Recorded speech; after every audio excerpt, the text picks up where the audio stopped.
this is Nigel Maynard, Editor-in-Chief of DSN, coming to you from NACDS Total Store Expo in San Diego. I'm sitting here with Brian Nightengale, President of Inmar's Healthcare Division. Inmar Healthcare. Yep. Thank you for the assist. Of course. So, Brian, you and I spoke at Annual, and you're always a good person to sit down and talk to about trends in all kinds of areas. So let's jump in and talk about how is Inmar approaching innovation and bringing enhanced capabilities and products to the market. Yeah, that's a great question. I mean, we have we've kind of created this framework that we call our flywheel, and the customer needs are at the center of that. Mm-hmm. So I think the first step in how we're innovating is getting voice of customer. So we're engaging with our customers more deeply, differently, through advisory boards and certainly a lot of one-on-one conversations about really what are the real needs and the biggest issues and problems that need to be addressed. Then we take that in, and again, into our teams. We've more than doubled the size of our software engineering team. We've more than doubled the size of our product team. We're completely changing the way we innovate with the voice of customer in the middle. So we're making huge investments really in taking those customer problems, voice of customer, bringing them into our innovation laboratory, co-creating with our customers and iterating from there, so at the end of the day, what we launch meets the customer's needs. It makes their workflow and their lives more simple, and creates incremental value for them on a daily basis. Yeah. So how do you see your role as driving innovation and supporting retail pharmacy? Yeah, I mean, so if you think about retail pharmacy today, and we hear about it, all throughout these kind of meetings, a lot of the challenges have been challenges for a while, right? Reimbursement, increased costs, increased complexity from a regulatory perspective. Those are all challenges that have been, quite frankly, discussed here for a while. I would say that the headlines remain the same. The sub parts are a little bit different in terms of, for example, which regulations are coming out that require more attention. And I will also say the intensity of those challenges is increasing. So when you think about how I think about where Inmar fits, at first is how do we engage with our customers to help simplify their lives on a daily basis? How do we help them overcome some of those challenges, and how do we help them thrive in a ever complex market?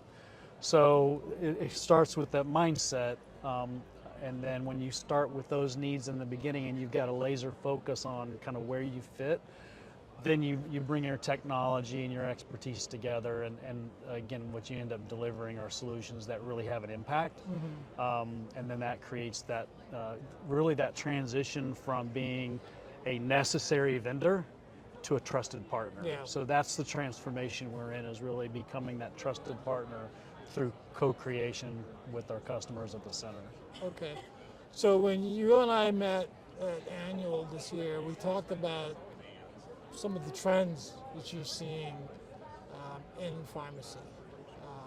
So I'm going to pose that question to you again, because a lot has happened in the short time that we were just in Palm Beach. So what do you see, what trends do you see developing over the next year? Well, certainly, the implementation, the full implementation of serialization in November is a key driver. That's not necessarily a trend, but it's an event that's driving a lot of discussions around, the appropriate management and tracking of pharmaceutical product through the supply chain. So I think there's a lot of people focused on that. As far as some larger trends, certainly. The rapidly evolving expectations of the health and wellness consumer, I think, continues to accelerate very quickly, and that is, you think about that, the consumer wanting a much more personalized experience, having a much more informed experience. You think about the concept of Dr. TikTok or whatever, or now you bring in the adoption and further embedding of AI. the health and wellness consumer not only has a heightened expectation on how they engage with healthcare, whether it's their pharmacy, their retailer, or their physician, or anybody else. They want it highly personalized, and then they're seeking the information first. Yeah. And so that creates some challenges within the healthcare ecosystem of how do we efficiently create that personalized, customized experience for that health and wellness consumer, and then how do we participate in this expansion and explosion of information that's coming through, and how do we tie all that together? So in a way, that can speed things up, and sometimes the healthcare system isn't that fast to adopt. Yeah. So I think some of the trends that we really need to watch is what are the consumers expecting? How can we as retailers make sure that we're meeting those expectations and meeting them where they are? And we're going to have to do that through efficiency, through technology, and really through automation, especially on the pharmacy side, where a lot of these pharmacies are doing a pretty good job of, again, central fill, micro fulfillment, getting the repeated task of pharmacy dispensing, into the hands of robots. Yeah.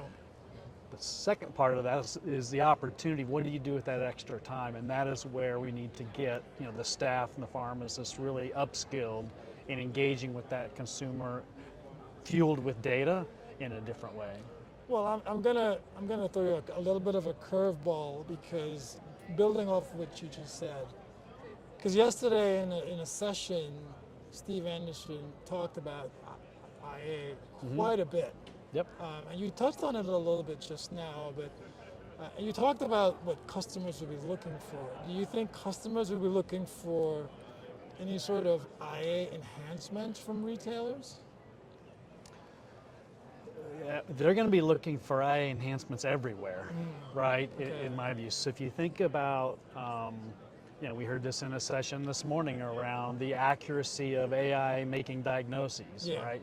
So think about a world where that consumer engages with a computer to get a diagnosis before they go to the physician. They come to the pharmacy first. Yeah. How is that pharmacy staff going to be equipped to answer those questions on something that is pretty complex? Well, part of that can be leveraging AI themselves, right? And so how can pharmacists and pharmacy staff leverage the same tool set to inform them? And then you've got, sets of data that are powered through machines, but then the human interplay there is really what makes a difference. How is that patient going to engage or change their behaviors or engage in therapy in a different way than what the machine tells them to do? And I think, again, people want to experience healthcare in a personal way, and I just feel strongly that personal relationship with the pharmacists and their staff is still the key driver in improving outcomes of patients. Mm-hmm. So where are you seeing the biggest gains in claims, reconciliation, and what outcomes matter most to retailers? Yeah, so when you think about the complexity of claims processing and the interaction between submitting the claim and getting paid, all that type of stuff, it is very complex. There's a lot of different intermediaries. Thinking about 340B is in play, now IRA is in play, so there's more things that are making that transaction more complicated, right? The good news is that through enhanced technology, predictive modeling, advanced analytics, we're getting much quicker at resolving some of those issues and some discrepancies, so that when you resolve a discrepancy in a claim faster, then payment comes faster, so that speeds up time to payment. I think there's a lot that can be gained in terms of utilizing that historical data to inform better decisions. So think about predictive modeling in terms of going into a negotiation with the payer and having a better informed model to say, if I make these concessions on this pricing, what impact is that going to have, and how can we create a win-win scenario where, again, I think you can go deeper in terms of, and rather than having blanket pricing, maybe you can start to look at, because of access to data, more segmented pricing models, where for this class of drugs or these types of products where we can prove that we're way underwater on the claim, have a different conversation in the negotiations there than we would in the past. So I think what's going to happen is both sides of that equation are going to come armed in that negotiation with pretty empowered data and modeling. And so I think it's imperative that that pharmacy in particular gets really good really quickly at that modeling to protect their business, quite honestly. And so I think the more that comes out of that, hopefully, and again, this is probably pie in the sky, but the math will be the math, and then those negotiations start to turn from a basis point here and a basis point here to how can we have the humans provide more value to have better outcomes, and that's freeing up the pharmacists to have those conversations, and then empowering them through a payment model to have those conversations. So that's where provider status comes in as a key enabler of that. So let's talk about DSCSA readiness. How are you helping retailers simplify readiness for that? Yeah, so first of all, through education. I think there's a lot of questions around what does readiness mean? Yeah. And what are the different roles of each of the stakeholders throughout the supply chain in that readiness, right? So, the wholesalers are ready, most of the manufacturers are ready, we're ready, so the tools are in place. The next step is, and what's going on very rapidly right now, is at the pharmacy level is onboarding of those tools, training the staff on how to appropriately use those tools, how that gets worked into their workflow without there being extra stuff, meaning extra scans, extra portal. That's just not, that makes things more complicated. So the more that you can embed the tools, the technology, and the data into their normal workflow, it just kind of starts to happen behind the scenes. That's really the key part there. One of the things that needs to happen, and we're still a long way to go in my opinion, is you've got multiple players out there that are competing to provide those tools, have a little bit different approaches, and yet they need to be playing well in the sandbox together because the data's got to transfer. Yeah. So still making that connectivity through common language, common APIs, is to me still a concern that I have in terms of everybody kind of doing their stuff in a silo. But at some point really soon in November, all those silos have to come together and work in a cohesive manner. So let's stick with data for a little bit, and let's talk about data-driven insights specifically. Can you point to one from your national pharmacy footprint that retailers can actually act on right now? Yeah, there's a couple, and it's not just retailers, it's also manufacturers. When we look at the inefficiency that comes through our doors in terms of returns, right? Whether they're returns from a expiration standpoint or recalls, but primarily through expired or nearly expired product. It just demonstrates the amount of inefficiency there is, right?